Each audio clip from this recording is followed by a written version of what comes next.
வணக்கம் மக்களே. வரப்போற லோக்சபா தேர்தல்ல எந்த கட்சி எவ்வளோ இடத்த பிடிக்கும் அப்படின்னு ஒரு கருத்து கணிப்பை குமுதம் ரிப்போர்ட்டர் வெளியிட்டு இருக்காங்க.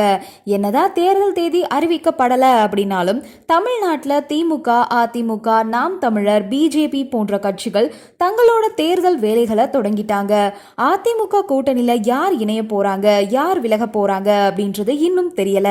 திமுக இருக்கிற இந்திய கூட்டணி முடிவு செஞ்சு தொகுதிகள் பங்கீடு முடிஞ்சு ஒப்பந்தங்களும் கையெழுத்தாயிடுச்சு. கடந்த தேர்தல்ல அதிமுக பாஜகவோட சேர்ந்து போட்டி போட்டாங்க. அதுல ஒரே ஒரு தொகுதியில மட்டும்தான் ஜெயிச்சிருந்தாங்க. இந்த நிலையில இந்த தேர்தல்ல பாஜக அதிமுக கூட்டணி பிரிஞ்சுட்டாங்க. தேர்தல் தேதி அறிவிச்சதுக்கு அப்புறம் தான் கூட்டணி முடிவாகும் அப்படின்னு அதிமுகவும் பாஜகவும் சொல்லிட்டு வராங்க. தேமுதிகவோட நிலைப்பாடு எப்படி இருக்கு அப்படின்றத பத்தி இன்னும் தெரியல. இந்த நிலையில ஊடகங்கள் எல்லாமே எந்த கட்சி வெற்றி பெறும் அப்படின்னு கருத்து கணிப்பை வெளியிட்டுக்கிட்டு இருக்காங்க.